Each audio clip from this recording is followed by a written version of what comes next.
Halo, Assalamualaikum warahmatullahi wabarakatuh. Perkenalkan, nama saya Dian Ramawati, NPM 1912110411. Di sini saya akan mempresentasikan hasil dari penelitian saya. Oke, kita langsung aja.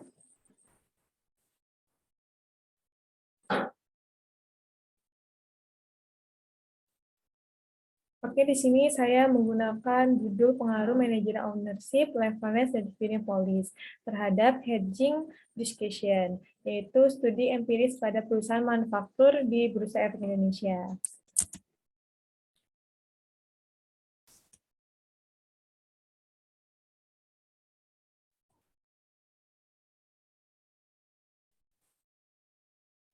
Untuk bab 1 sendiri, itu adalah latar belakang. Pertumbuhan perekonomian berkembang pesat mengikuti perkembangan teknologi dan informasi. Seiring dengan perkembangan teknologi, maka perdagangan bebas antar negara tidak dapat dihindari. Perusahaan lebih mudah untuk mengakses pasar internasional, baik untuk mencari dan melakukan impor bahan baku yang lebih terjangkau dan murah dari negara lain, maupun melakukan cakupan penjualan produk yang ke berbagai negara. Perdagangan antar negara akan lebih rumit karena adanya mata uang yang berbeda. Ini akan menjadi salah satu resiko dalam melakukan perdagangan lintas negara. Resiko memang tidak dapat langsung dihilangkan, namun jika perusahaan tidak berani mengambil resiko, maka perusahaan akan kehilangan kesempatan untuk mendapatkan keuntungan. Alternatif untuk meminimalisir resiko yaitu dengan menambahkan derivatif sebagai instrumen hedging dalam manajemen risiko. Hedging dalam dunia keuangan digunakan untuk sebagai suatu investasi yang dilakukan dengan tujuan untuk meminimalisir atau bahkan meniadakan risiko pada investasi lainnya, yaitu menurut Dewi dan Purnawati 2016. Maka dari itu, untuk mengurangi risiko akibat adanya ketidakstabilan nilai tukar rupiah, yaitu dilakukan kegiatan lindungi atau hedging. Untuk research gap-nya, itu sini saya menggunakan faktor yang pertama adalah manager ownership atau kepemilikan manajerial. Kepemilikan manajerial ini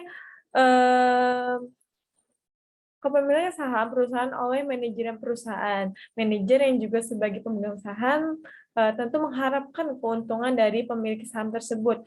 Oleh karena itu, manajer akan memaksimalkan keuntungan perusahaan dan meminimalkan risiko perusahaan. Semakin tinggi kepemilikan manajerial, maka perusahaan akan memaksimalkan kinerja perusahaannya, termaksud dalam mengelola kemungkinan risiko yang dialami perusahaan. Hal ini didukung oleh penelitian Booth 2018 menemukan bahwa kepemilikan manajerial berpengaruh positif signifikan terhadap keputusan lindungi nilai atau hedging. Hasil yang sama juga ditemukan oleh Amer 2010, Betis 2015, Korekemaki 2016, dan Wei 2017, dan Li 2019. Hal ini berbanding terbalik dengan penelitian Ahmad dan Haris 2012 dan juga Seng 2018 yang menemukan bahwa kepemilikan manajerial berpengaruh negatif terhadap lindungi nilai. Riset gap riset yang kedua yaitu faktor yang kedua adalah leverage. Leverage adalah penggunaan aset atau dana dan sebagai konsekuensi dari penggunaan tersebut, perusahaan harus mengeluarkan biaya dan beban tetap, yaitu menurut Warsono 2003. Semakin tinggi leverage yang dibebankan sebuah perusahaan, maka semakin besar keputusan hedging yang harus dilakukan dalam meminimalkan risiko. Karena hutang lebih besar dibandingkan dengan modal yang dimiliki akan menyebabkan risiko kebangkrutan. Dengan risiko yang semakin besar, perusahaan perlu menanggulangi dengan cara melakukan keputusan hedging, yaitu menurut Widya Gocha 2016. Hal ini didukung oleh penelitian Aryani 2017. Leverage berpengaruh positif signifikan terhadap keputusan hedging. Hal ini berbanding terbalik dengan penelitian Marcel 2018 yang menyatakan bahwa leverage berpengaruh negatif terhadap keputusan hedging.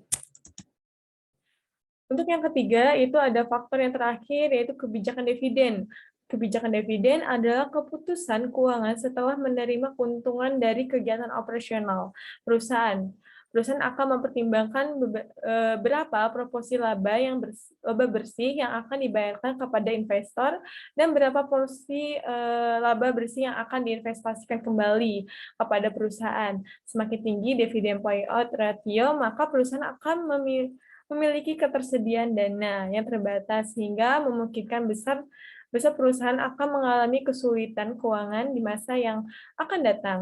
Perusahaan yang memiliki nilai tukar dan terbatasnya ketersediaan dana yang terbatas akan melakukan lindungi nilai atau hedging untuk meminimalkan risiko nilai tukar.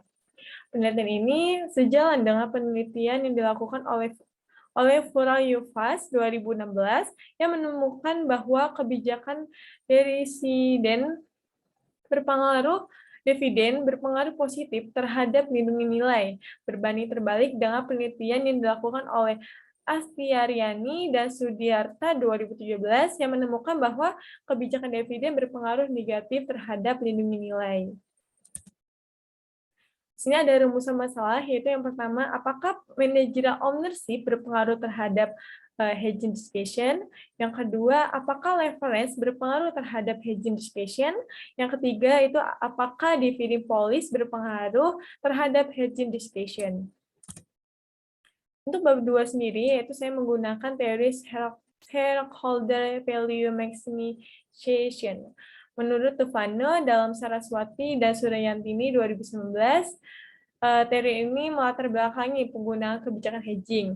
Teori ini digunakan untuk mengoptimalkan nilai dari pemegang saham dengan mengurangkan yang dilakukan dengan menerapkan kebijakan hedging. Dengan memaksimalkan nilai stakeholder dalam peningkatan kekuatan perusahaan, maka dapat dilakukan dengan cara mengurangi biaya kesulitan keuangan.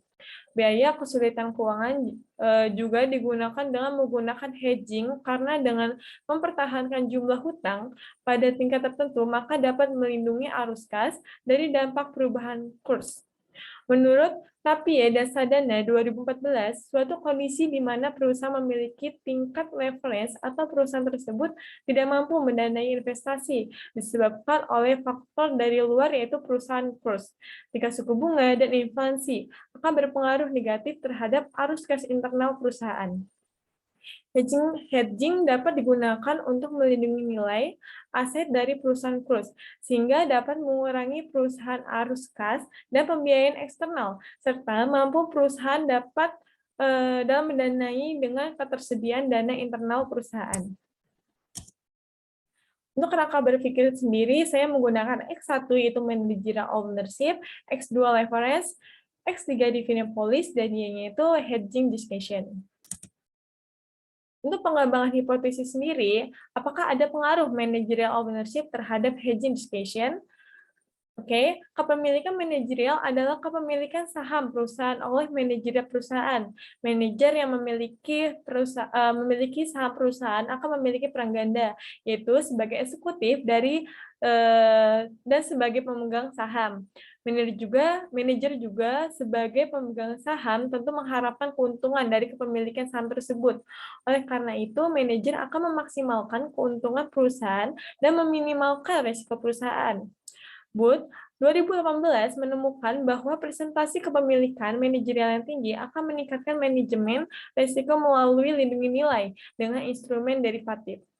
Hasil ini menunjukkan bahwa kepemilikan manajerial berpengaruh positif signifikan terhadap keputusan lindungi nilai. Hasil penelitian sesuai dengan penelitian yang dilakukan oleh Amir 2010, Betis 2015, Korekemaki 2016, Wei 2017, dan Li 2019. Berdasarkan tinjauan pustaka di atas, hipotesis berikut dapat dibuat, yaitu hipotesis pertama, diduga managerial ownership berpengaruh positif dan signifikan terhadap keputusan hedging discretion. Untuk hipotesis yang kedua, apakah ada pengaruh leverage terhadap hedging discretion? Menurut Kashmir 2016, rasio leverage merupakan rasio yang menunjukkan sampai sejauh apa perusahaan dalam membayar utang jangka panjangnya. Risiko leverage ini diukur dengan debt equity ratio. Perusahaan dengan menggunakan leverage ratio yang lebih tinggi menandakan bahwa perusahaan sedang mengalami risiko kesulitan keuangan, yang artinya bahwa perusahaan akan mengalami risiko gagal dalam meminjamkan pinjaman yang lebih kepada kreditur. Dengan menggunakan hedging, maka dapat memberikan kontribusi yang sangat penting dalam membantu sebuah perusahaan dalam menangani masalah keuangan yang kompetitif, serta hedging dilakukan sebagai upaya perusahaan dalam melindungi arus kas internal. Perusahaan selama beroperasi maka dapat mengurangi biaya dari kesulitan keuangan. Dalam penelitian yang dilakukan oleh Windari dan Purnawati 2019 dan Jayanti dan Yatnya 2020 menyatakan bahwa pada variable reference memiliki efek positif terhadap pengambilan keputusan hedging. Apabila perusahaan menggunakan dana melalui hutang terlalu tinggi, maka akan meningkatkan risiko keuangan yang semakin besar sehingga akan mendorong perusahaan untuk melindungi risiko keuangan dengan menggunakan aktivitas lindungi nilai. Maka dapat dikembangkan hipotesisnya itu, hipotesis yang kedua itu diduga leverage berpengaruh positif dan signifikan terhadap pengambilan hedging decision. Untuk hipotesis yang ketiga, apakah ada pengaruh dividend policy terhadap hedging discussion? Kebijakan dividen merupakan komponen integral dari keputusan pendanaan perusahaan. Kebijakan dividen adalah pembagian keuntungan perusahaan antara pembayaran dividen dan laba ditahan, yaitu menurut Van Horner dan Wojciechowicz 2014. Perusahaan yang membagikan dividen dalam proporsi yang besar dari proporsi laba ditahan akan memiliki ketersediaan kas yang terbatas.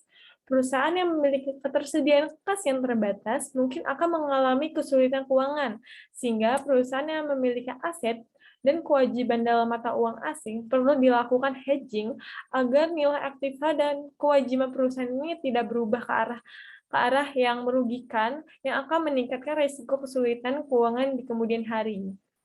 Siavas 2016 menemukan bahwa semakin tinggi risiko pembayaran dividen, semakin tinggi kesulitan keuangan sehingga penggunaan hedging oleh perusahaan akan meningkat. Hal ini menunjukkan bahwa kebijakan dividen berpengaruh positif terhadap hedging discussion. Hasil penelitian sesuai dengan penelitian yang dilakukan oleh Iqbal 2015, Koremaki 2016, berdasarkan tinjau pustaka di atas, maka hipotesis yang ketiga itu diduga dividend policy berpengaruh positif dan signifikan terhadap hedging discussion. Untuk bab yang ketiga itu metode penelitian, yaitu jenis penelitian yang saya gunakan. Itu saya menggunakan penelitian kuantitatif karena dalam penelitian ini banyak menggunakan perhitungan data, penelitian berupa angka. Menurut Julian Shahnur 2016, penelitian kuantitatif merupakan metode untuk menguji teori-teori tertentu dengan cara meneliti hubungan antara variabel. Untuk metode pengumpulan data, dalam penelitian ini ada beberapa metode pengumpulan data, antara lain adalah yang pertama, penelitian lapangan. Dokumentasi merupakan pengumpulan data dengan cara menyalin atau dengan mengambil data-data yang berasal dari catatan, dokumentasi, dan administrasi yang sesuai dengan masalah yang sedang diteliti. Yang ketiga itu penelitian pustaka. Penelitian pustaka merupakan salah satu alternatif untuk mendapatkan data dengan cara membaca atau dengan mempelajari berbagai macam literatur atau tulisan ilmiah yang berhubungan dengan penelitian ini. Untuk populasi sampel, populasi yang saya gunakan adalah penelitian ini menggunakan perusahaan manufaktur yang terdaftar di Bursa Efek Indonesia 2018 sampai 2020. Itu berjumlah 166 perusahaan. Untuk sampel sendiri, saya menggunakan teknik pengambil sampel menggunakan metode purposive sampling. Menurut Susanti 2017, purposive sampling adalah pengambilan sampel secara sengaja berdasarkan kriteria yang telah ditentukan. Adapun kriteria sampel dalam penelitian ini adalah perusahaan manufaktur yang terdaftar di Bursa Efek Indonesia dari tahun 2018 sampai 2020. Untuk kriterianya, perusahaan manufaktur yang tidak melaporkan laporan keuangan selama tahun 2018 sampai 2020 itu berjumlah 8. Yang kedua, perusahaan yang mengungkapkan laporan keuangan berdasarkan mata uang asing selain rupiah pada perusahaan manufaktur yang terdaftar di BI tahun 2018 sampai 2020 itu berjumlah 29.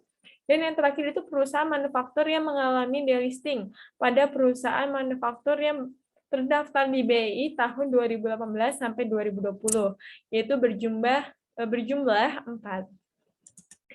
Oke, sekian dari hasil presentasi saya. Saya ucapkan terima kasih. Sampai jumpa.